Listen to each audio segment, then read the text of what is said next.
Hello everybody and welcome to a brand new Elder Scrolls Online Let's Talk video with me, Sherman. Today, we're going to be talking about what's coming next week, and that is 10 DPS builds. So we're going to be, I will be releasing 5 Magicka builds, 5 Stamina builds next week.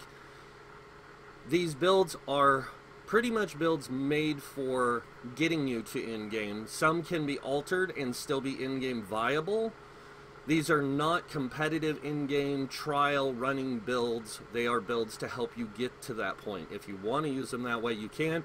You can also use them just as regular all-around builds if you want to. So that's what I got going on coming this week. But I also want to talk a little bit about some of the changes coming to the game. So first off balance, then synergies, then block costs, and I do want to talk a little bit about recovery and how it really works in the game, because nobody really quite understands how you get resource returned from heavy attacks.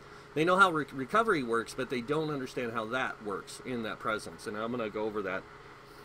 So, to be clear, it's taken a lot of work to figure out the recovery system, so I might have to go over it a little bit to show you guys. So one of the things that I tested over the last 5 weeks has been a lot of combat changes that have been coming into the game. Block costs, how they're changing, synergy use and its effect on players, because they did adjust how synergy is used, and then of course the off-balance changes. We're going to start with off-balance first, because a lot of people are still in this place of like, where do I go with my character since off balance isn't going to be as effective. So in order to show you this, whoa, excuse me, I need to equip a Maelstrom staff with charge. So this is one of the builds I'm releasing, by the way, next week. So let's go ahead and see how this looks. So watch when I hit this guy with the Wall of Elements. It's going to automatically apply off balance. You'll see a little swirly star head thing above him. It lasts for 4 seconds now, and it can only be reapplied after 15 seconds because it's now on a global cooldown of 15 seconds. Now, target skeletons have been adjusted to fit the idea of being a boss. So watch what happens. So you can see that it lasts for 5 seconds. Sorry, 5 seconds. Now it's gone. Now I can't reapply off balance for another 15 seconds. I have a little timer going right now, guys. So just give me a second and I'll show you. So 15 seconds for off balance, and it lasts for 5. Now on a boss, there is ways to remove the off balance. But it will stay up for the duration if you're doing just normal damage. If you're just doing a regular ability damage, that kind of thing. But as soon as you hit them with one of these or this, you're going to have a greater chance of popping that off balance on them and removing it, like immediately. And it doesn't always come off right away, but it will come off from your heavy attacks more than it will from your abilities. So, and it's more lighter heavy attacks that can remove it. But the cool thing is that it does stay for the duration of the 5 seconds. It's just a lot of people are going to go, oh, well, with the way off balance works. Off balance is still going to be a utilized thing if you want it to be. But if you don't, your best bet is going to be to build into light and heavy attacks. This is how you're going to compensate for the off balance change. The other great thing about building into light and heavy attacks is if you just put 75 points in here, you will get the Butcher, which increases your light and heavy attacks by 5%. So that's just something I wanted to kind of talk about, was like why the center tree might be better to build into than building into this over here. Because over here you have to put 75 points into Thaumaturge to get Exploiter, which is good. It's still good. You can do that, putting 75 points over here to get that. You'll end up with a 23% crit, or not crit, but 23% damage over time. But that 3%, plus if you put points into Elfborn, taking it up to like 22 and 22 here, doesn't amount to the 20% you can get from this and the 19% you can get from this. Because this and this stack with this for the light and heavy attacks. But it only applies to this, this, and this if it is a fire staff or an ice staff. If it is a resto or lightning staff, it's actually this, this, and this. Now you're going, huh? Lightning staves and resto staves, their channeled heavy attack is considered damage over time. I know, it sounds crazy, right? Well, I'm going to show you guys something. So I'm here on this lightning staff. Now watch what happens. This is fully charged heavy attack. Okay? See how it's proccing at the end, that extra damage? That is the direct damage. It still does get bonus from the direct damage, but only in the end. The rest of the damage, that damage you see proccing the rest of the time, down there, those little numbers, that is the damage over time that the staff does from the light and heavy attacks. Now I'm going to take out the points here from Thaumaturge and just show you. And this is lightning and resto staves that are affected by Thaumaturge. So here we go. Got to get a little further back. So see how the damage is lower now? We're not even breaking 3K.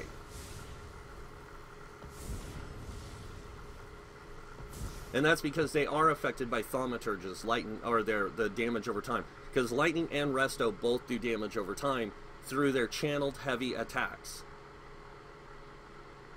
So you really do, for a lightning staff build, you really want to build in a Thaumaturge a little bit more maybe than this. So with the lightning staff, you might want to go with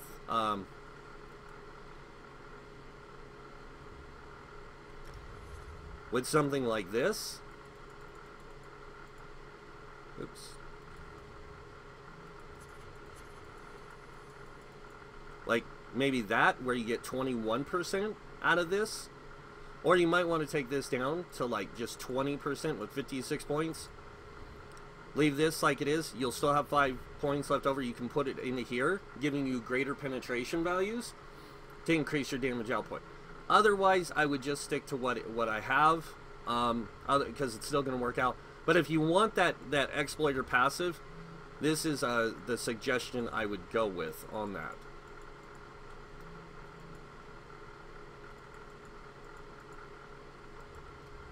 Just so you can get that exploiter passive.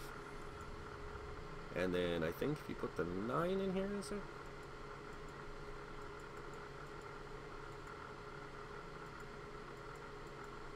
Yeah, you go with this. Because this is going to give you exploiter.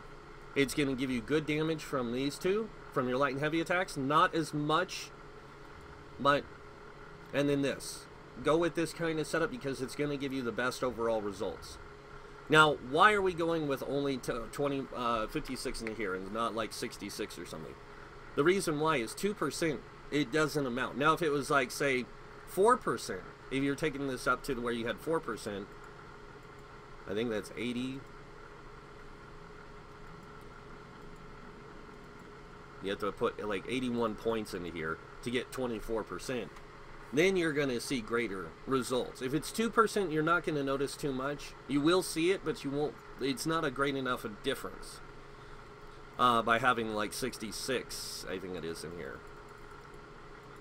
Yeah, 66 points. It really doesn't help. But 56 and having this up to 43,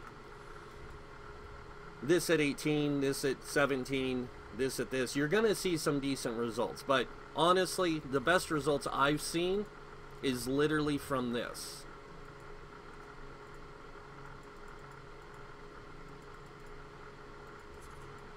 Because this gives you 35, 51, 51. So you're actually getting 20% from your light and heavy attacks. Then you're getting from direct damage. So if you're using a fire staff, you're going to get another 19 points percent damage.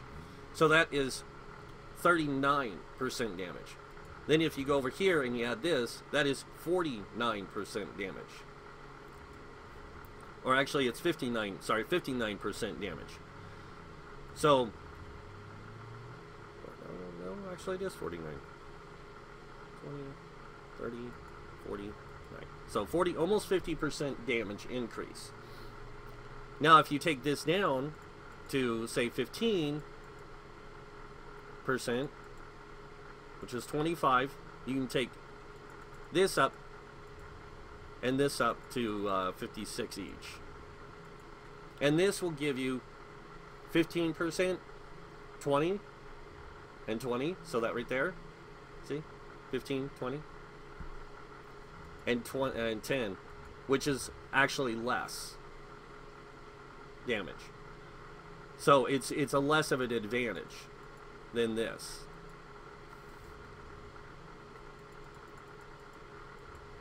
This is actually more by 1% in damage. But that's just from light and heavy attacks. Now, why is it going to be important to build in heavy attacks? Because of the off-balance passive. We're losing that in this update. So building for the greater heavy attacks from light and heavy attack damage compensates, because now your light and heavy attacks, no matter what, are going to be boosted by 49% damage.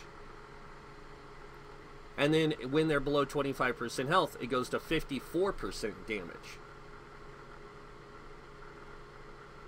54% of the damage that you were getting before from 10% from the off-balance passive, you're still getting good damage from this and this, and I'll show you guys. I gotta put this 51 in here. So looking at my skills, now I am running tri-stat or dual stat food. I'm running the Witch Mother's Brew, and if I were to switch out to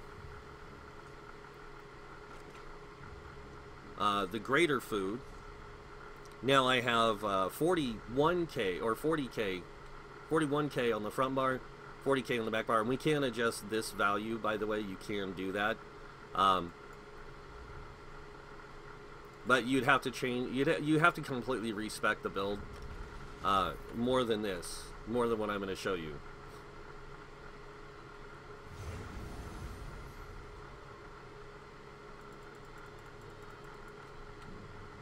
So even with the 60, you know, all 64 points in there, 19k health here, 19k health here. If you change out the attributes, or not the attributes, but the glyphs on the gear, and actually put one healthy here, the rest in Magicka, you will see a greater potential in your character. But I don't want to go through that whole process, so I'm actually going to set this back to the way it was. And I'm just going to show you the difference in damage based on changing the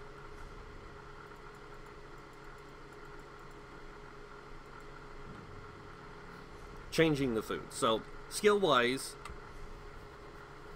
I'm just going to show you with two abilities. So Flame Whip, you can see, does 9,984, and this ability does 5,104 with 16,232. Now I'm going to go grab a pen and paper so I can write these numbers down, if I can find a clean sheet. So 5104 and 16,236. And this is, we're not going to use any buffs or anything. We're just going to write down these numbers. 9,984. Now I'm going to change just my food. Oops. Now I got to wait for that potion to wear off.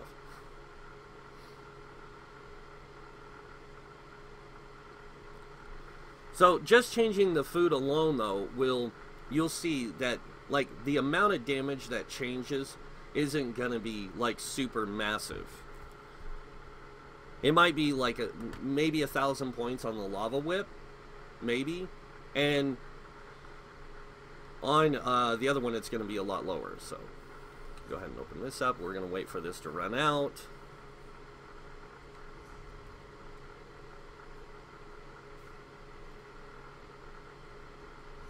Alright, so Lava Whip does 9,666. This does 4,942. with 15,720. So before it was 9,000 on the lava web, 9,984. It didn't go down even 1,000 points. Heck, it didn't even go down 300 points. This one here went down just 200 points, not even 200 points on the initial damage. The damage over time dropped only about 500 points. Not even quite 500 points. And you're still getting the same, like, you're still, even with like spell damage and everything that you can get, you can push these things up pretty high. So with this setup, I'm not losing a lot of damage by switching to the dual stat or the health recovery and all that. And if you look, this is more to like the standard, like 17k health, 39 to 40k magicka, 13k magic recovery, 2,438 spell damage. Now you can get more spell damage out of this build. You can get, you know, less recovery, greater spell magic, max magicka. But the truth of the matter is, it's not going to change by too much. And this build itself, I set it up to be self-sufficient. This is where the recovery comes into play. And I want to go over the recovery. So, before I go any further. So, the off-balance change, like I said, I just changed my builds to build more into light and heavy attacks. And then, for these builds I'm releasing, I want to make them not so reliant on synergy use as much. I want people to be able to be comfortable with the build moving into that end game, but I also want them to rely on synergies for the purpose of activation. So I built them with recovery. Now a lot of people don't quite understand how recovery works, so I'm going to do a calculated math thing for you guys so you can see. So the way recovery works, I'm going to go ahead and pop my potion now. So I have a 1583 magic recovery, right? Now watch this. I'm going to burn through my magicka.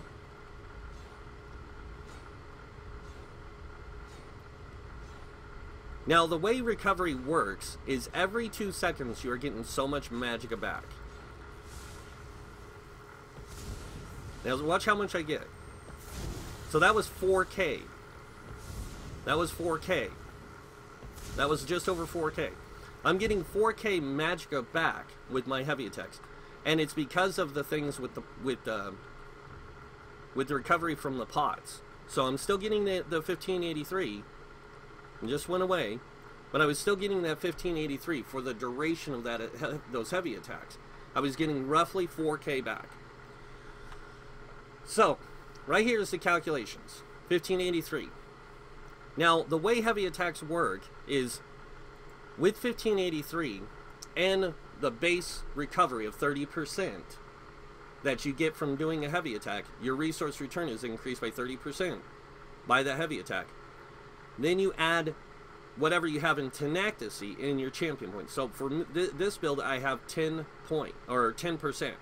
So I have 40% return. So if I divided this by 40%, this will tell me how much extra I'm getting, which is 633. Now, I did the math down here. That's 2,216. Okay? Now, with that heavy attack, I'm getting another 1583. So I'm going to go ahead and clear this and put in 2,216 magicka, because this is what I'm going to get back from my heavy attack. Because when your heavy attack completes, you get that amount. Now, on top of it, you get an additional amount, and that is because of how long it takes to do a heavy attack. You get the regular amount back, so we get the 1583 on top of it. Oops. So 2216 plus 1583. Oops. Really?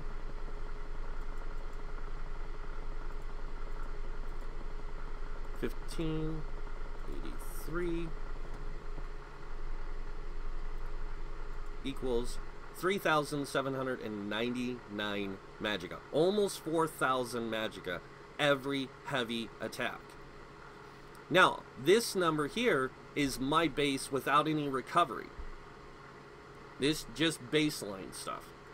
So if you look, 801 plus the, or 801 divided by the 40%, I'm getting an, really?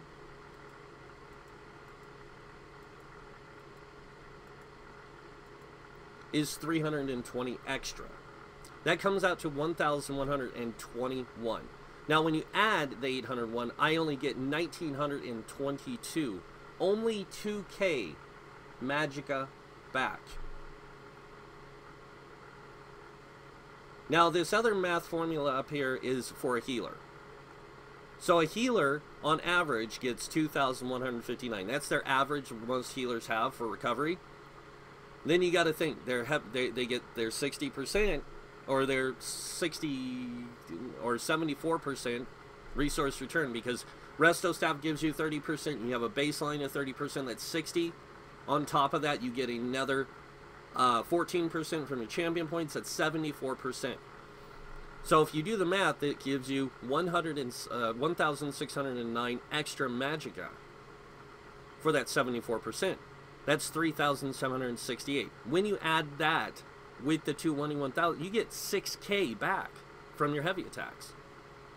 That's for a healer. So that's how recovery works. That's why it doesn't seem like you're getting that much back when you heavy attack with a Resto Staff, or, you know, like, not with a Resto Staff, but like with an Inferno Staff or anything like that, is because when you're playing DPS, you don't get as many resources back because you don't have as much resource return. Heavy armor gives you 25% return of your heavy attacks based on magic or stamina, based on the weapon type you're using.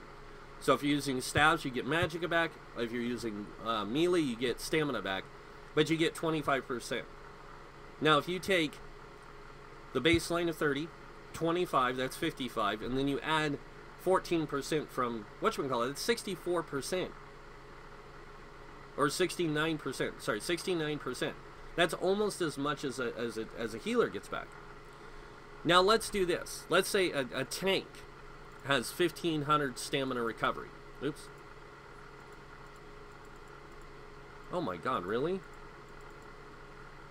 And you divide that by 40%. Or, sorry, by this 69%. They're going to get 1,035 with it. So that's 1,500 plus 1,069. So they're going to get 2,569 plus that 1,500. They're going to get 4,000 stamina back on a heavy attack if they have a 1,500 stamina recovery. Now, I did all this stuff just so I could figure out how stamina recovery works, because there is no information online on how it works. In the past, they said you got a percentage based on your level, but they never said a percentage of what. They just said a percentage of your level, and I never understood. And as I continued testing, I noticed that the return is this way. Now, some people used to say, oh, well, it gives you this percentage, a percentage of this back. And then people said it was a percentage based on your level. And then I'm like, I did the calculations, and I'm like, this isn't working out. I'm not getting the same results. As soon as I started calculating it this way, I started seeing those results. And I was like, ah, so this is how stamina recovery works. And magic recovery works with a heavy attack. Otherwise, and the reason I say this, because first off, you got to remember, every 2 seconds you're getting a resource return. So if I go and just utilize my Magicka watch, as soon as I cast that ability, you see that chunk coming back right after I cast it? That's the base magic recovery out of combat. Now when I hit this guy, now watch what happens. It's a lot smaller. And that's because I'm in combat. But if I do this, now watch what happens when I do the 24, and you'll see I get 2 numbers. I literally get 2 numbers. I got one there and one there. I'm getting 2 numbers. That's because when you do a heavy attack, it takes 2 seconds. So if you start your heavy attack in the middle of your return from the 2 seconds, you're going to get that first, that 1500 or whatever. Then on top of it, you're going to get another chunk. So building into recovery really helps. And it does. It helps a lot. But you don't want to give up your DPS or your damage on the damage dealer. So still maintaining a good amount. And if you guys are wondering how I have a 1500 recovery, I have one glyph of magic recovery. And I'm using the Witch Mother's Brew. That's it. That's where I'm getting all the way up to 1500 from 801. And that's how I can get to the 1500 with a potion going. Because that gives me another 20% recovery. I'm a Dark Elf. I get no extra magic recovery. I'm also a DK. They get no magic recovery or stamina recovery or health recovery unless you're playing with the Draconic abilities. Then you can get some health recovery. But otherwise, I get nothing. So building into recovery can be beneficial to you even as a tank. And I just want to kind of cover the off-balance recovery thing all at once. So now moving on to Synergies. Synergies got an adjustment this update. They pushed them to 30 seconds on their cooldowns, but then brought them back to 20 seconds. But they also did another change to Synergies. Synergies can now be activated even during a rotation. So as you're doing your rotation, hitting your buttons, you know, doing that kind of stuff and everything, you can actually hit the X button while casting an ability and still activate the synergy. And that's something they did this update, which is amazing, by the way. It freaking is awesome. So lots of really cool stuff with that on this update. I'm not gonna lie. Another thing with the synergies, don't be afraid to use it, but also make sure that you're in communication with your tank, your healer, whoever's putting synergies out. Even if it's another DPS, like if I'm playing this character and I put down my banner, make sure that when you go to activate the synergy from this, that you know the timer. Like, okay, I just set this down, you have X amount of seconds before you can activate the synergy. 17. So when you see, like, the person drop their banner, if you wait long enough to where it's right on the verge of disappearing, you can activate the synergy off of it and get the benefit. Not only will you get the benefit of activating the synergy from the damage, that 11 or 12, 10k, whatever, it's like 12k when this guy's all buffed up, or she's all buffed up. But you also get the Undaunted passive benefit of Undaunted Command. And this is activating an ally synergy restores 4% of your max health, stamina, and magicka. In this case, I would get 704 health, 497 stamina, and 1500 magicka. So you want to make sure that you are activating synergies for this small amount in return. But also, if it's an orb, you get that small, you get that 1536, plus you get that 3960 magicka or stamina, depending on what's higher. So you actually get almost 5k stamina, or over 5k magicka, 5k stamina, because of this right here. So that's really good to get that 5,000 back. Now you can only activate a synergy every 20 seconds. Now remember, a synergy is every 20 seconds, your potion is every 4,000 or 45. Potions is another thing you need to know about, and because of their how they work. So this one here gives me just about 7,000 magicka. The ones on live are way better. So the ones on live give you about 8,000 magicka, plus they give you major intellect, increasing your magic recovery by 20%. They grant you major sorcery and major prophecy, increasing both spell damage and spell critical. Now with this build, I don't need major prophecy and I don't need major sorcery, but I need that magic recovery. So I will activate this at the beginning of a fight, and then 45 seconds in, I'll activate again. But you got to remember, I'm going to get 5k magicka from a synergy, and then another 7k from this. So that's 11k, or 12, almost, yeah, it's 12k. I'm going to get 12k Magicka back from a synergy and a potion. Now I can activate a synergy every 20 seconds. So that means I can do synergy 20 seconds later, synergy 5 seconds later, potion. So you can maintain your resources just off of synergies and potions pretty well, but not to the degree with recovery included. If you have recovery included, your resource pool will never drop below, or should never drop below 50%. Ever.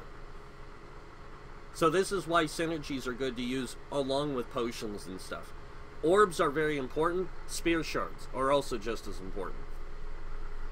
So activating those synergies from those is really important. Activating the synergies from other things can be really important, especially if it's something like, say, Bone Shield, where you can apply a bone shield to your allies. Inner Fire and its morphs does damage. Trapping Webs does more damage. The orbs themselves do either heal or magic damage. Blood Altar, activating it does a blood funnel synergy, healing you, or allies in the area can activate the synergy, healing for 40% of their max health off this thing. There's a lot of synergies in the games, guys, and utilizing those synergies is important.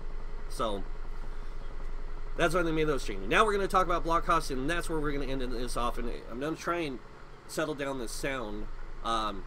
My washing machine's going, and it's like in the next room, and it like from my room, it's like right next to my room, and it makes my desk shake because my washing machine's like fully loaded right now.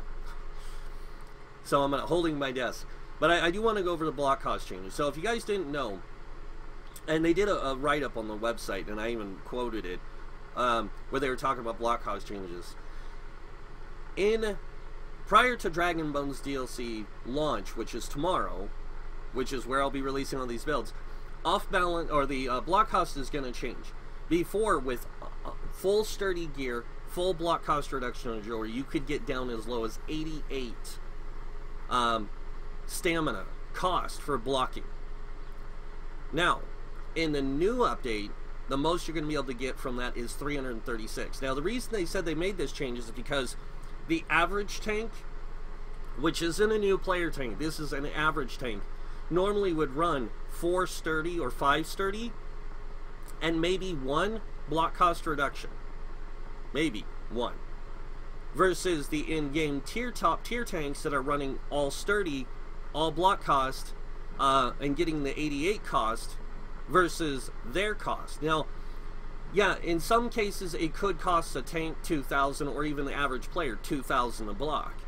With these changes, it's going to make the average player or average tank have a greater block cost or a less block cost because of the value that changed it to.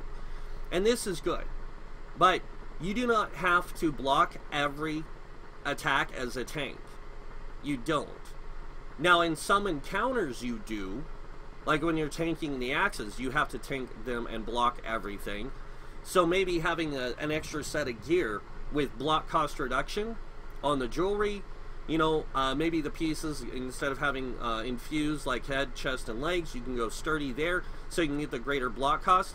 But if you don't, you have to adjust for cost. Now, how do you adjust for cost on something? If you go to McDonald's and they adjust the cost of the Big Mac from $1, like say $2.99 to $4.99, does the value go up? Yes, the value of that went up, and you have to compensate. What if it was $4.99 now, and then next month it was $5.99? Well, you can't just pay $5 to get that burger. You actually have to pay with a greater source of amount. The same thing for this. Because of the change in block cost, you have to adapt or adjust the value of cost versus return, versus not only return, but also cost versus value. Like how much resources you have to block with. And if you only have 20, let's say 20k stamina, which I'm going to have to get my calculator for this. So let's say you have 20k stamina, and your block cost is costing you 336. So we're going to divide it by 336. Now, what does this tell us? 59.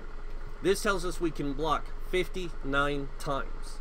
Now, when you look at it, 336, you can block 4 attacks a second. So now we're gonna multiply that by 4, 1,344. So this shows us we can block 59 attacks. That's it. Now with the 1,044, and we do the 20k,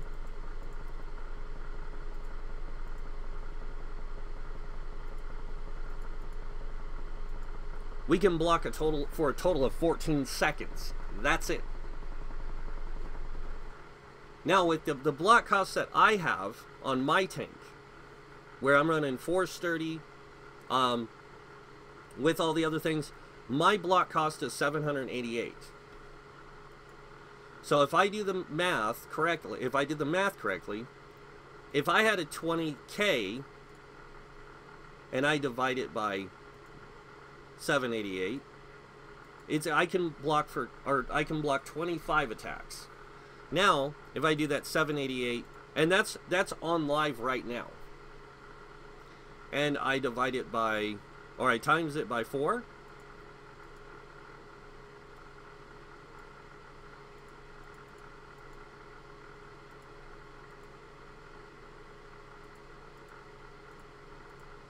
I can block for 6 seconds.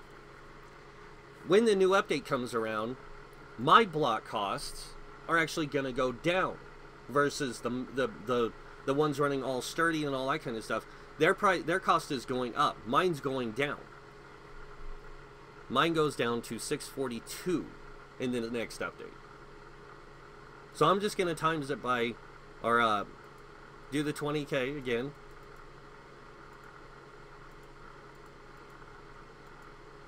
So now I can block 31 attacks. And if I do the 642,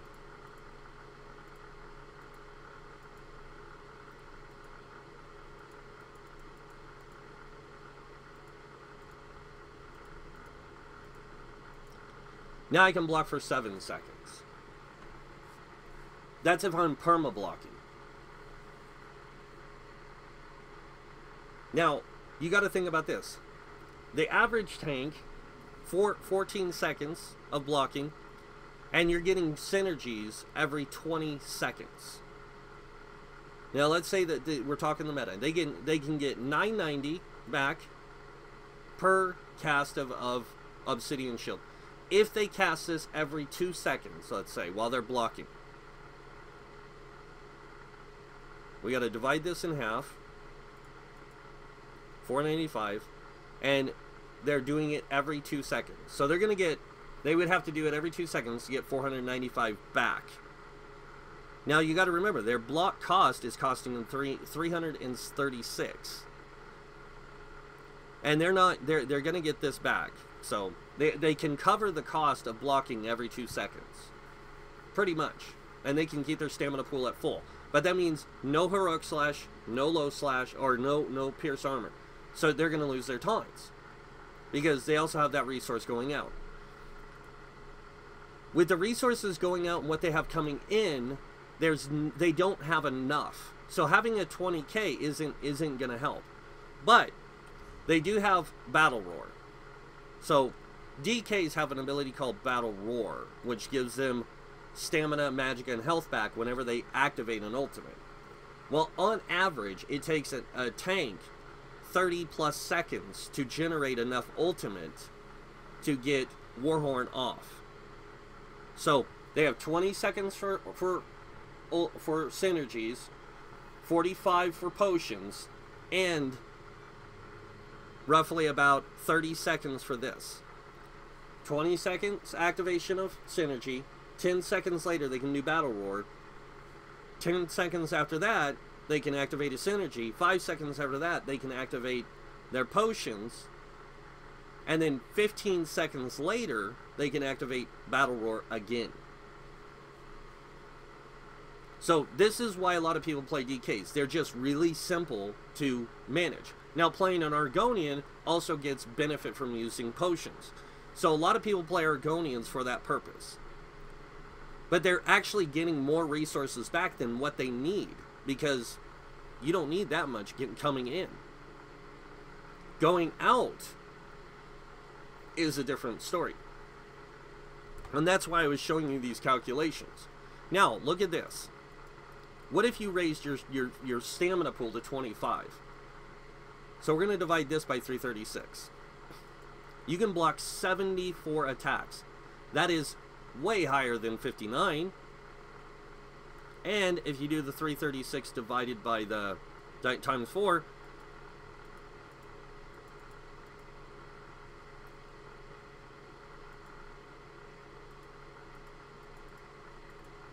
$18 seconds versus 14. So that's 4 seconds more that you can block for, perma-block for. That's 2 seconds away from resource management. But you can keep up indefinite resource management almost with Obsidian Shield. So if you think about it, you can almost have unlimited resource management because of this. Now, what about me? 25,000. Actually, I'm going to go with 26 because that's what I'm at. A little over 26, and divide it by the 642 on test. I can block 40 attacks.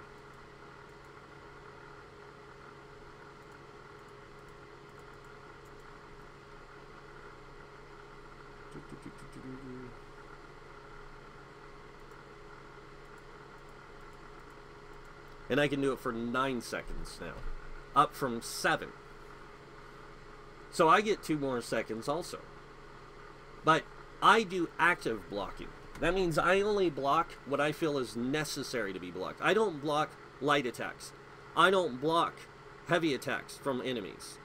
I don't block a lot of things, except for their special abilities and their major hits that I know I can avoid the damage. I can mitigate the damage from blocking with. So I'm not perma-blocking. So I don't have to worry about this. But what I do have to worry about is the cost. Now think about this. If you're getting almost 4K back from your heavy attacks, on top of all those other resources, I mean, a Argonian can get 15K back from activating a potion. 15,000 resources back. And mostly that's health. The rest of it's like, I think it's like 13,000 magicka, 13,000 stamina. So 13 and 13, along with 15,000 in health, because potions also are considered healing.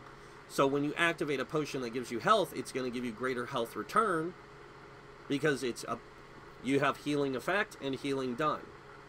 So the potion amount will actually give you more. So you can pretty much keep yourself self-sustained resource-wise as an Argonian, yes, DK, and you're actually going to be getting more resources back than what you have going out with the new update. But any other tank, you know, like other classes, like Sorks or Templars or Wardens or anything like that, they have to have resource return. They have to do heavy attacks. They have to do those kind of things, because they're not Argonian DKs. Now, if I made an Argonian Templar, I could self-sustain as an Argonian Templar. As an Argonian Sork, I could almost self-sustain without having to drop block, because of the amount of resources coming in from using potions and synergies. Because remember, potions can be activated every 45 seconds. Synergies every 20 seconds. And if I'm getting back a huge chunk from synergies of my resources, along with the potion activation, Argonians can be any class in tank. Especially if you're running about a 25-26k stamina.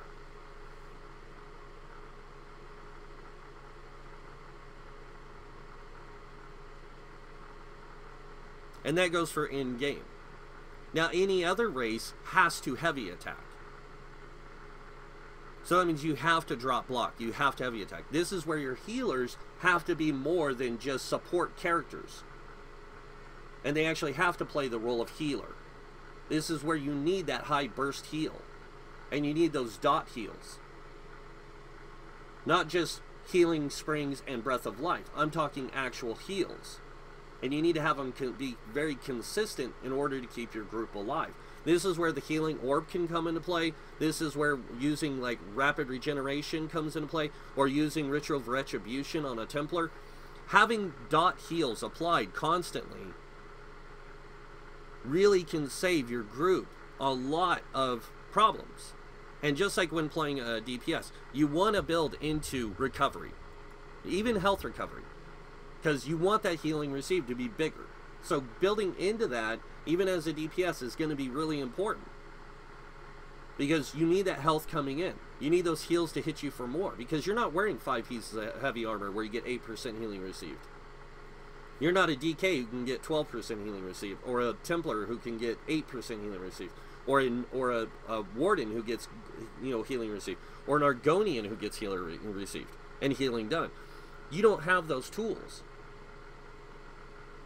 But having good health recovery from things like this helps out, or health healing received. And this is the whole point of the game, guys. Is it's not just about the individual. And then people say, "Oh, well, you're being selfish as a tank by not running Eben." No, if I'm running Eben, I'm not being selfish. If I'm not running Eben, I'm not being selfish.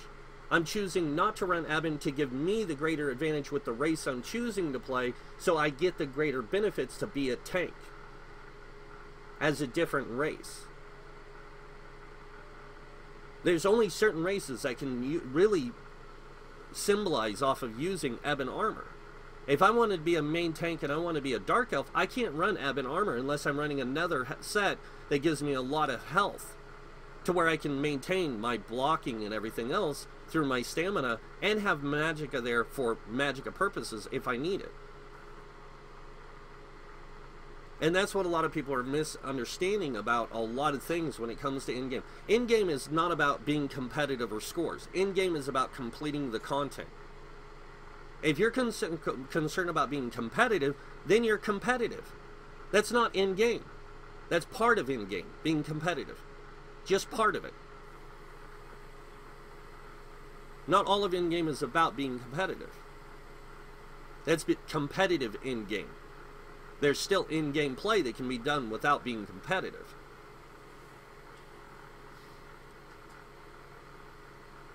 But yeah, if you want to adjust for the changes in block cost, you need to adjust the value of how much resources you have versus return.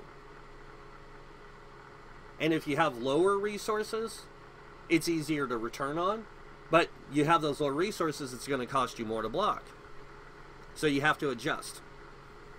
So adjusting the value of resources you have to 25k as a DK, 26k plus with the other tanks, because you need that greater pool to compensate for not having the easier resource management. That's where it comes into play.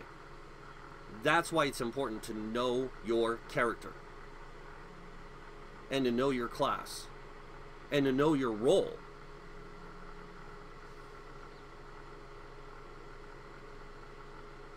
So yeah, lots of good changes coming this update, at least to me, I think so. I know a lot of people are unhappy with them, but you know what? I can't change the minds of the devs. This is their game. I'm a player in the game, and I can give them advice on what I think needs to change. But if that advice does not work for the greater good of the community, it's useless to give it. Now, a lot of people on the forums give advice, and a lot of their advice, some of it is sound. Sounds great. But it gives people too much of an advantage. And that's why the devs don't make a lot of those changes that people request. Is you're trying to give everyone a greater advantage over what the devs want the game to be like. But if you work with the devs and show them, hey, if you change this value just by this amount, we get this instead. Like with blocking. If they could make it to where it cost 300 instead of 336, or like 299 block cost, might be a better option. But if you say, I want it reverted back because I like having that 88 block cost, that's not going to happen.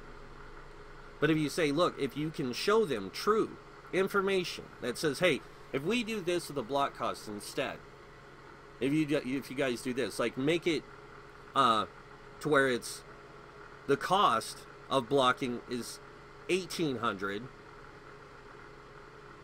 and or 2,000, and you make it to where block cost reduction comes off the end still, it's going to still work out for the better. For the top tier tanks versus non-top tier tanks.